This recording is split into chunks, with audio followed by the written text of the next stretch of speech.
Okay, since I am continuing reading unfinished fan fiction, this is a 4-page story that I wrote featuring Chris, but I know it's not going to go anywhere.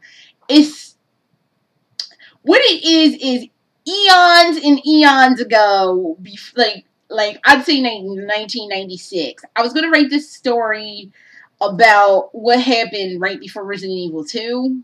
And it was going to be featuring Chris and Jill and Barry and stuff. And I just never felt like I couldn't get my shit together to write it. And I was 18 at the time. So I just couldn't get it together to write. And I didn't really know where stuff was going to go. And then Resident Evil 2 came out. And I don't know. I just couldn't get it right. I couldn't get it together. But I started thinking about this story like last year, I think.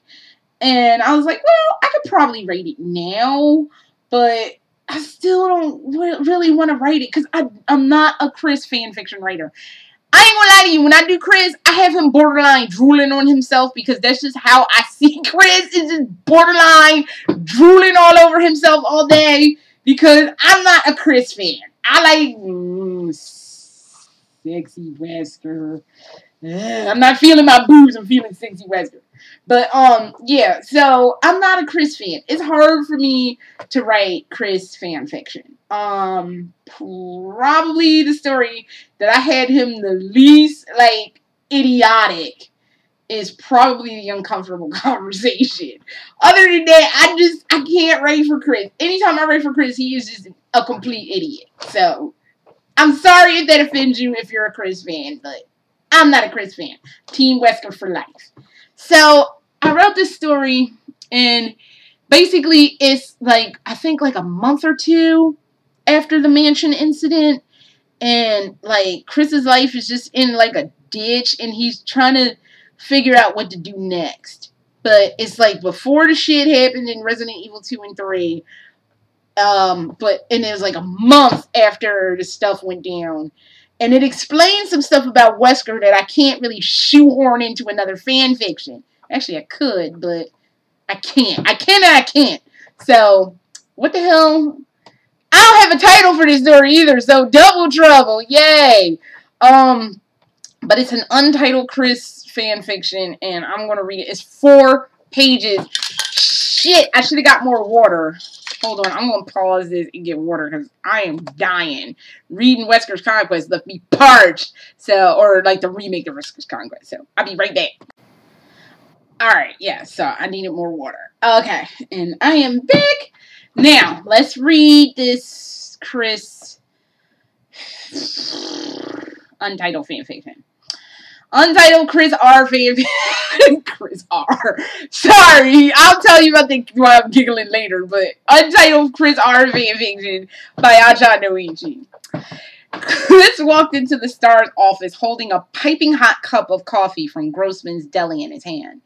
Glancing over at the desk he shared with Forrest Spare, he saw him sitting there contentedly listening to his Judas Priest music through his headphones. With a grin, Chris walked over and slapped the earphones from his head. "Good morning," Chris said, smiling. "You suck, Redfield," Forrest replied, smiling back as he bent over to pick up the earphones off the floor. "It's weird seeing you here on time." "I've been having trouble sleeping," Chris said. "So you know how it goes." "Why have you been having trouble sleeping?" Forrest asked. "Yes, Chris," Captain Wesker said in an extremely sinister voice. "Why have you been having trouble sleeping?" Chris turned and faced Wesker, who was standing next to him, pointing his samurai edge in Chris's face. "Surely it's not because of me," Wesker questioned roguishly.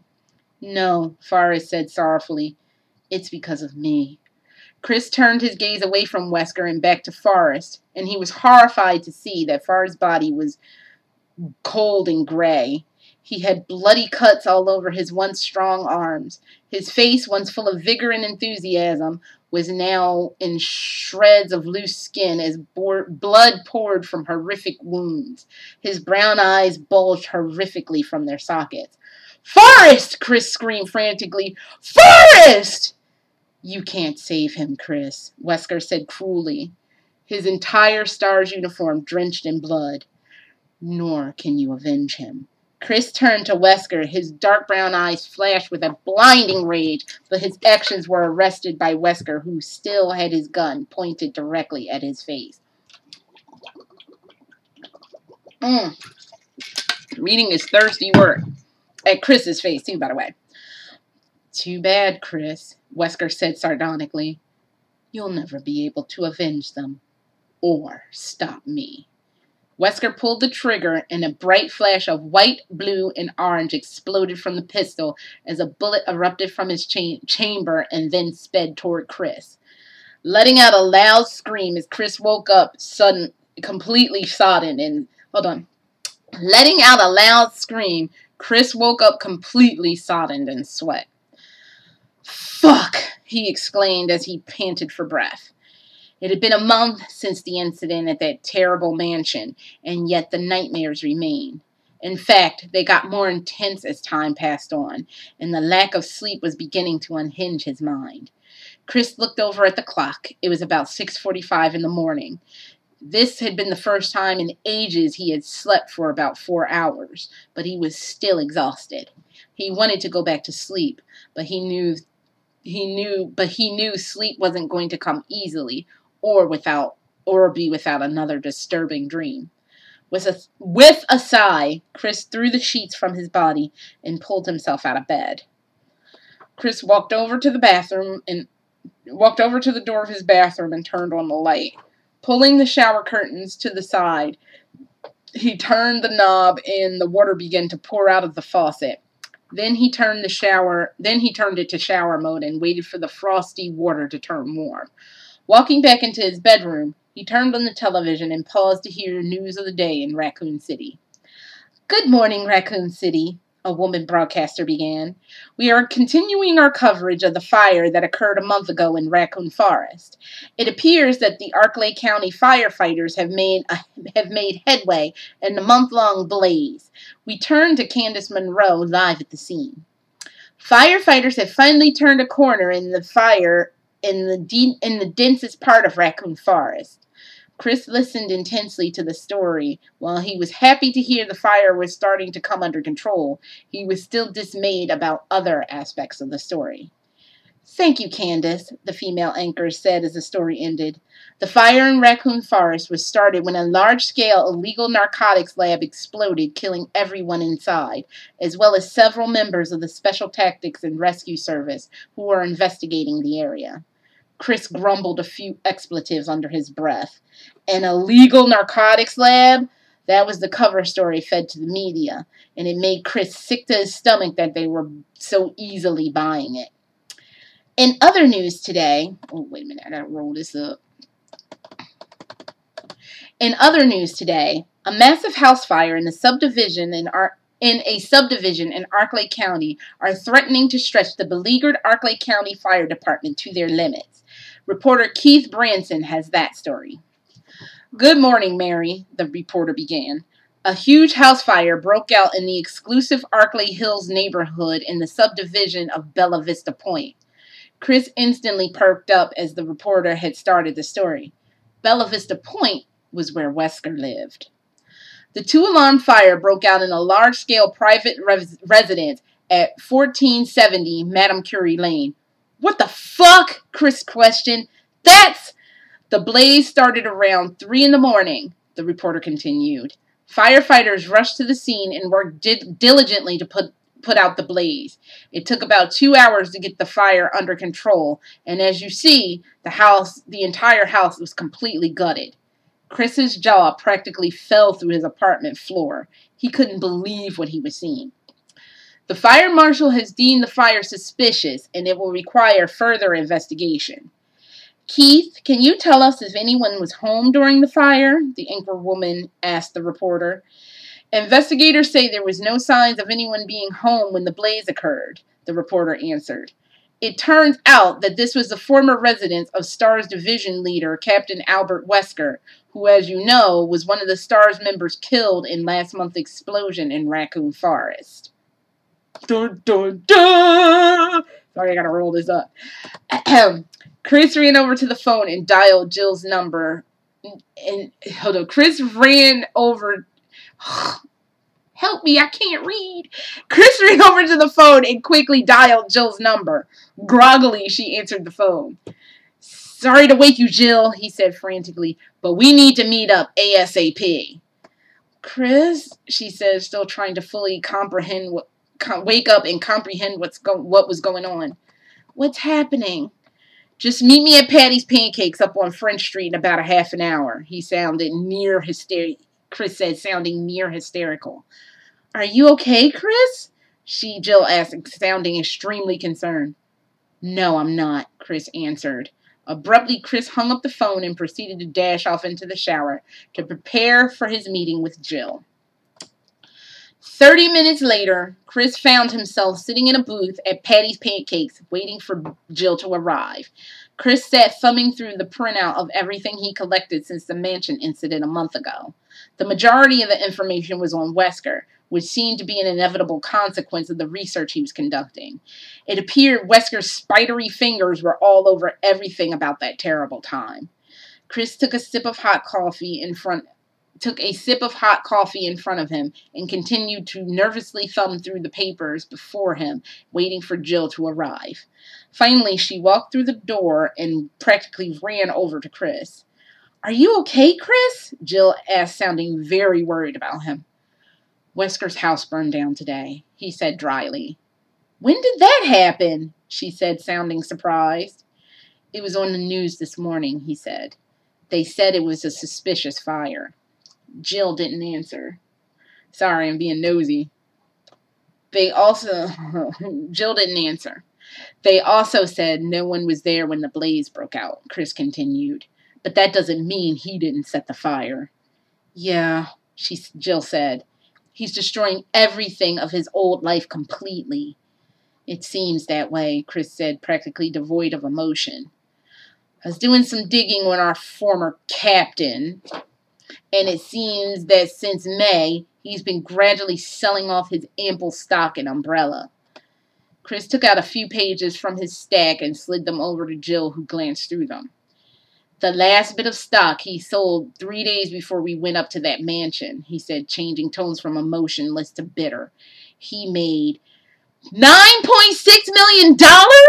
Jill said, reading the number out loud. Yeah. He's not only faked his death, but he has the financial means to never be found again. Chris, I also found out that he had a life insurance policy amounting to well over $5 million with Umbrella, Chris said. And that is in addition to the death benefit from his time in the Army and receiving double the death benefits from RPD. Because he was killed in the line of duty. Chris scoffed. But he can't collect any of that, Jill said optimistically. He wasn't married. He didn't have any children. And I remember he said both his parents were killed in a car accident years ago. With some help from one of the ladies in HR, I broke into his personnel file last week, Chris whispered. Apparently, he left all his money to some relative, a guy named Earl something or another. Sorry, I'll get into that too. Why do you want me to track down this Earl guy? Jill asked. If Wesker's still around, maybe he can lead us to him. Wesker's too smart for that, and you know it, Jill, Chris said softly. Besides, there's no guarantee that this Earl guy would be willing to help us. I don't trust anyone related to Wesker, no matter how distant a relative they may be. Jill didn't say anything. She knew Chris was right. No, Chris said sternly. The best thing for us to do now is to focus on taking down Umbrella. Where should we begin? Jill asked in a hushed tone. I can't involve you, Jill, Chris said sternly. I have to do this on my own. Don't be like that, Chris, Jill implored. You're going to need all of our help to do this. Chris paused and thought for a moment. Barry was already gone. He moved his family to a small town in Canada 3 days after the mansion incident. With his house having just sold, he focused on keeping his family safe and secure, so he couldn't just ask Barry to up and take off with him on this huge undertaking like that. Then his mind drifted to Rebecca. She was still young and inexperienced. Plus, she suffered terribly after the mansion incident, having some of the worst survivor's guilt he had ever seen. He figured this was normal considering she was the only member of the Bravo team to make it out of that mission alive. A few days ago, she too moved away from Raccoon City to try to rebuild her life, away from the agony and the sorrow of everything that had happened. Then there was Brad. He was such a coward. He would be completely useless if anything went down. The only person that was left was Jill, and he couldn't bring himself to drag her unwittingly into this. No, she had to stay here. At least she would be safe here. Umbrella wouldn't dare come after her, especially knowing that she knew their secrets. No, he wasn't going to put another STARS member in jeopardy. No, Jill, Chris said emphatically. It's not safe right now. So, yeah, that's that story. Basically, it's a story to I always kind of figured that Wesker made out like a bandit financially after he died in the mansion. Hold up. Like, I kind of figured Wesker would have, he was on the board, right? So, or he was an executive member of Umbrella. So, you know, he was getting stock out the yin yang. He was probably getting stock every which way but loose. And I would figure, because he was like, it's time for, one of them games he was talking about, it's time for me to leave Umbrella. Oh, you bet your ass he was selling stock. And Umbrella stock was probably worth a lot. So I would think he would make like $10 million or close to $10 million in stock alone. And with him being dead, he could just do something to collect his death benefit. This is where the Earl thing was and why I was smirking during the Earl thing. Now, I wrote this story called The Whistleblower, and it's kind of about that nonsense that takes place during Umbrella Chronicles, where basically he's like, the only thing that can defeat power is more power. And at the end of all of that, when the credits roll, you hear this reporter talking about Umbrella has been found guilty of all crimes relating to the Raccoon City incident, and Wesker's the one who ratted Umbrella out to the prosecution. So, in The Whistleblower, Wesker's name is an anagram for his name, Albert Wesker. I use the anagram Earl Webstrack. So, that's why that when Chris is like, he left all his money to a relative named Earl something or another, Earl Webstrack. He left his money to himself. So, because he would have to you're going to need money to rebuild your life. You're going to need money to get like an evil lair, because he was sitting in some evil lair at the end of all of that. You're going to need money because I'm sure Tricell, which was the organization, he sold his soul to a new organization. They probably didn't really quite trust him because he didn't get what he was supposed to get from Umbrella. So they were probably like, well, we'll keep you ish on the payroll, but we don't trust you to do shit right because you fucked it up. So he would need money to be able to hide. He would need money to be able to get like a fake identity for a certain amount of time. So yeah, so Wesker was probably rolling around naked in money. Got money from dying, had money from selling stock, got death benefits from double the death benefits, because I think when you're a police officer and you die in the line of duty, you get double, your remaining relatives get double the death benefit, whatever that may be.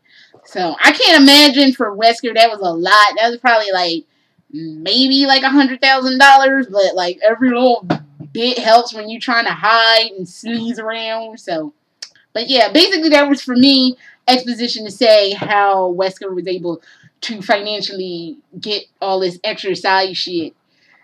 So that story doesn't really have any resolution. So really, honestly, it could end there, quite frankly. But I don't think I'll ever post it because it needs more, and I'm just not willing to write it because I don't like Chris.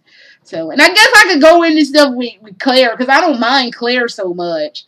But, meh, I don't feel like it. So, yeah, so that's it for me and my half-done fan fictions for today. I'm probably not going to post the first thing I wrote.